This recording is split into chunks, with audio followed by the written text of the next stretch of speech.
제가 얼마 전에 정말 감동받으면서 본 애니가 있거든요. 그게 주술회전이란 애니야. 원래는 좀 유명한 애니지. 유명하다는 건 알고 있었지만, 그동안 넷플릭스에 안 올라왔거든. 근데 얼마 전에 넷플릭스에 올라서 그걸 봤는데, 와, 준내 재밌더라고.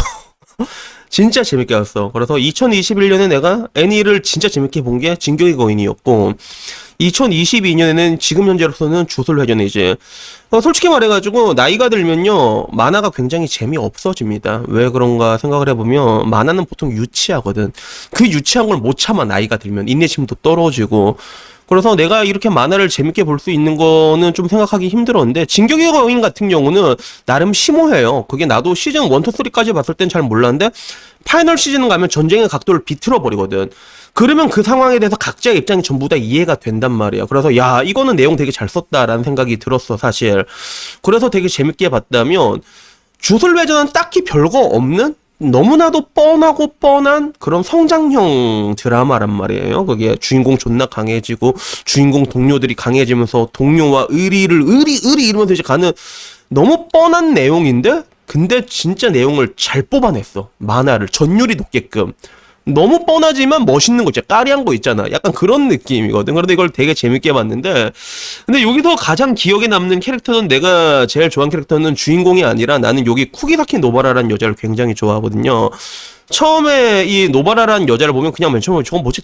동네 지나가는 미친년 같은 그런 느낌의 도라이 같거든. 근데 얘가 보면 볼수록 진짜 걸크러쉬예요. 걸크러쉬. 그래서 시즌 1 마지막에 보면, 이게 이 주술회전 같은 경우는 그 약간 주술 같은 느낌으로, 이제 어떻게 보면 헌터헌터에서는 이제 뭐 레닌이 네닌이 뭐 이런 개념이 나오잖아. 그 만화 세계관 안에서 설정되어 있는 거. 그러면 주술회전은 그 안에 있는 저주와 술식 같은 게 있는데, 이 노바라가 쓰는 술식이 뭐냐면, 이게 상대방이랑 뭐 어떤 물체에 링크를 걸 수 있거든. 링크를 거는데 마지막에 보면 상대방 나쁜 놈이랑 자기 몸을 링크를 걸어버린단 말이야. 그래놓고 자기 몸에 정을 박아버리거든. 얘 개새끼야 이러면서 자기 몸에 얘 개새끼야 이러면서 계속 박으거든. 그러면서 이제 인내심 시합을 한번 해보자 이렇게 하는 진짜 완전 개 걸크러쉬인데, 근데 이 여자가 시즌 중간쯤에 보면 이 다른 고등학교 여자와 경쟁하는 내용이 나와. 다른 고등학교 여자랑. 그래서 근데 그걸 보다가 내가 깜짝 놀란 게 뭐냐면, 이 노바라라는 여자가 그 파미니즘을 정면으로 반박을 하거든. 굉장히 뜬금없는 장면에서 이게 그 여자들한테는 이 세상은 완벽함을 요구한다라고 얘기를 해요. 그래서 남자 주술사들은 실력만 있으면 되는데 여자한테 완벽함을 요구하는데, 이게 뭐냐면 코르셋이라는 거지. 아름다움을 요구하는데, 이렇게 얘기하니까 노바라가 야 뻑규 날리면서, 야 나는 아름다워지기 위해서 노력하는 내가 좋다. 난 강해지기 위해서 노력하는 내가 좋다. 이러면서 와타시와 쿠기다키 노바라다 이렇게 말하면 안 되는구나. 와타시와 쿠기다키 노바라다 이러면서 뚝배기 이렇게 막 날리는 장면이 나오는데, 나는 근데 맨 처음에 이걸 보고 나서 어떤 생각이 들었냐면, 이게 시즌 다 보고 난 다음에 진짜 재밌게 봤는데, 왜 하필 그 애니메이션 중간에 누가 봐도 그 빠미를 정면으로 반박하는 내용이 들어있었을까? 이게 갑자기 궁금한 거야. 그래서 생각하고 있다가 문득 그 생각이 떠오르더라고. 내가 옛날에 올렸지만 그 82년 김지영이 일본 내에서도 한 15만 부 팔렸거든. 15만 부. 베스트셀러였어, 일본 내에서도. 아, 그 당시에 한국인들이 일본인들의 우물에 독을 푼 게 이제 일본 사회에 이제 스물스물 올라오는 게 아닐까? 이게 갑자기 궁금해진 거야. 그래서 OCH에 들어가서 OCH가 어디냐 하면, 일본으로 따지면 DC 같은 사이트거든요. 일본의 DC 같은 사이트. 가장 사람들이 많은 데란 말이야. 그래서 뭐 이 2CH, 4chen, 5chen 다 있잖아. 근데 이 OCH 들어가서 스레드를 내가 한번 검색을 해봤지. 그래서 뭐 이게 난 잘 모르니까 일본말은 짜증난 게, 이게 한자 쓰는 게 너무 힘들어. 그래서 나도 일본말은 잘하는데 그 한자를 일본말로 칸지라고 하거든. 이 칸지가 진짜 문제란 말이야. 그래서 나도 이게 뭐 잘 들어가서 보진 않지만, 근데 뭔가 좀 이게 일본 사회에 뭐 변화가 있는 게 아닐까 싶어서 딱 빰이 이렇게 치니까 스레드가 오질나게 올라와 있는 거야. 6월달만 해도 스레드가 엄청 많어. 6월달에 뭐 하루에 몇 개씩 올라, 진짜. 근데 주르륵 다 차 있는 거야, 빠미가. 근데 이거를 번역해서 보니까 좋은 말은 하나도 없더라고, 빠미에 대해서. 그래서 제일 최근 스레드가 뭐냐 보니까, 빠미니즘과 루산치망의 사상이다 이렇게 한 거야. 루산치망이 뭐지 싶어서 보니까, 일본 사람들은 이상하게 프랑스어 많이 사용하잖아. 오덕들 보면 그런 프랑스 말 많이 쓰잖아. 그러니까 르상티망이라는 니체가 사용했던 용어더라고. 그래서 그게 어떻게 보면 강자를 향한 약자의 질투, 원함, 노여움 이런 것들이거든. 그 가운데서 자신은 완벽한 절대선으로 생각하는 이런 하나의 파괴적인 행동을 이제 르상티망이라고 하는데 거기에 비유한 글이 올라온 거야. 그래서 여기에 대한 반응이 어떨까 싶어서 보는데 진짜 일본 내에서도 이게 굉장히 심각해졌구나라는 그런 생각이 들더라고. 그래서 내가 그 중에서 이게 다들 이제 막 이게 여기 되게 심각해 받아들이는데 몇 가지를 내가 해석을 해서 왔거든요. 붙여놨는데 이걸 내가 읽어드리자면 첫 번째는 이래요. 잠깐만, 요건가? 요거다. 요거다.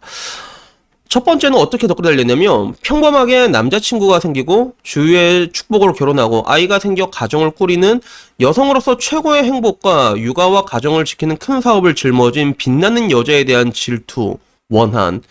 그래서 비굴한 여성을 이용해서 가족을 파괴하고 나라를 망치는 전략이다라고 얘기한 거야. 그리고 그 실험의 우등생이 일본인입니다라고 하는데 야, 우리가 있는데 어디 우동생이라고 죽을라고. 그래서 일본인의 원성이와 민도 때문일 것이다 라는 얘기가 올라와서 그래서 야 이거 보는 동안에 야 일본도 이제 좀 심각해졌구나 이게 그 생각이 딱 드는 거야 이게. 그리고 다음 댓글은 결혼해서 아이를 낳고 가족을 지키고 키우는 것은 큰 사업이에요. 이거 사업이라는 단어를 쓰더라고. 한국에서 이런 말씀 난리나 그치? 주부, 어머니는 인류의 보물이고 어떤 남자도 어머니의 비호를 받으며 자라 어머니를 사랑한다. 어머니 없이는 지금의 자신은 없다. 그런 위대한 존재가 여성인데 이것을 부정한 것은 원한이냐 질투냐 딱한 여성들이라 할 수 있겠죠. 빠미는 인간 소외, 가족 파괴, 국가 파괴를 진정한 목적을 하는 사이비 이론이지만 요거는 정답이지 그치? 감정적이면 이해는 불가능하겠죠. 글쎄 감정적인 사람들이 이해를 하지 않나 오히려 더 이론적인 사람들은 절대로 이해를 못하고 그래서 머지않아 일본은 동물원이 되겠죠. 그래서 본인들을 약간 여기는 좀 자조적으로 말하더라고. 원숭이 약간 이런 식으로. 근데 마지막 댓글도 재밌어. 동물원은 되지 않아요. 인간은 인간입니다. 오히려 빠미에 물든 여자가 동물에 가깝다고 할 수 있겠죠. 이런 종류의 여성은 인간이랑 궁합이 맞지 않기 때문에 자손을 남길 수가 없습니다. 그래서 즉 다윈의 법칙에 의해서 도태된다. 그래서 이 도태라는 단어 한국 사람들 되게 많이 쓰는데 그치? 도태했냄이라는 단어 많이 쓰잖아 그치? 그리고 결국에는 일본은 사람만의 나라로 돌아온다라고 얘기했는데 과연 그럴까? 그래서 지금 일본은 아니 세계는 동물에 가까운 빠미가 만연해 있습니다. 그러나 이것은 일시적인 것입니다. 다윈의 법칙 앞에 이길 수가 없다. 시간이 빨랐을 뿐이다.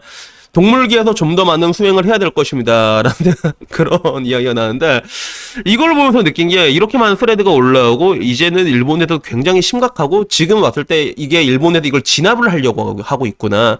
그러니까 만화에서도 그런 것들에 대해서 정면에서 반박하는 그런 이렇게 노바라의 모습을 보여준 게 야 이게 일본 사회에서는 이제 스물스물 올라갔구나. 한국인들이 풀었던 독이 우물의 독이 이제는 이렇게 스물스물 올라오고 있는 거야. 그래서 내가 항상 말하잖아. 안 좋은 거는 굉장히 빠르게 전염이 된다고. 그리고 그게 지금 일본 내에서도 올라오고 있는 것 같은데 과연 이 진압이 성공할지 실패할지는 모르겠는데 한국은 솔직히 실패했죠. 한국은 지금 와서는 아무도 자기가 빰이라고 얘기를 안 해요 여자들이. 근데 문제는 뭐냐면 그 빰이가 가지고 있는 그런 뭐라고 해야 되나 그 피해식 같은 걸 여자들이 이미 많이 가지고 있어 솔직히 말해가지고. 그래서 나도 그런 걸 많이 느끼거든. 그리고 서로에 대한 약간의 그런 안 좋은 혐오 같은 것들을 가지고 있는 것도 사실이고. 그리고 한국은 이미 그런 것들에 동조를 했잖아. 이게 정치 그리고 이제 정치부터 시작해가지고 미디어라든가 전부 다 동조해가지고 이미 전염이 된 상태거든. 테라포밍이 완료가 된 상태야. 내가 봤을 땐 이미 그렇게 됐는데 일본 내에서는 이런 게 아직까지 올라오지 않고 이제 와서 이제 진압을 하고 있는데 부디 일본은 조금 이 진압이 좀 성공을 했으면 좋겠고 이거 초기에 진압 안 했으면 어떻게 보면 이렇게 초기에 진압을 했어야 되는 건데 우리는 너무 이런 것들을 편하게 보고 있었던 거 아닌가. 그래서 그 당시에 내가 얘기를 했잖아. 이런 것들에 대해 가지고 오히려 내가 남자의 부당함에 대해서 얘기를 하면 오히려 남자들이 남자를 아유 찌질한 놈아 이렇게 봤다고 실제로 그랬거든. 근데 지금 와서 보면 오히려 나보고 젊은 애들이 아이고 존내 스윗하시네요 이래. 그래서 나는 항상 가운데에 걸려 있거든. 보통 보면 제가 얘기하는 내용 다 가운데에 걸려 있어. 그래서 연애 유튜브를 얘기하는 것도 되게 싫어하지만 또 레드필도 그렇게 좋아하진 않잖아. 레드필에 대해서 받아들일 건 분명히 있단 말이야.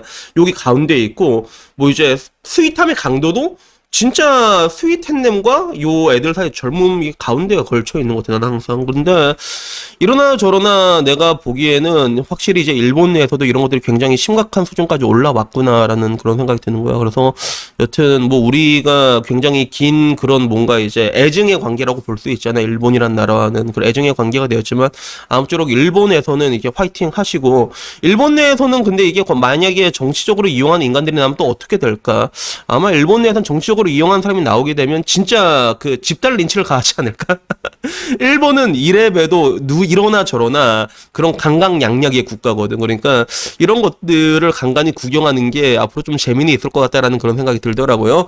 그래서 여튼 오늘은요, 조선회전 봤다가 코기사키 노바라 얘기를 했는데 그 사람 대사가 너무 좀 쇼킹해가지고 이렇게 찾아보니까 확실히 그 독이 많이 확산이 돼가지고 이게 재밌어가지고 이야기를 한번 들고 왔습니다. 그래서 여튼 뭐 오늘 이야기 여기까지고요. 복돌이 올라온 김에 인사해야지, 복돌아. 복돌아, 올라온 김에 인사해야지, 빨리. 인사. 빨리. 인사해라, 알았지? 자, 복돌이의 인사로 오늘 영상을 마치도록 하겠습니다. 이상입니다. 감사합니다. 야옹.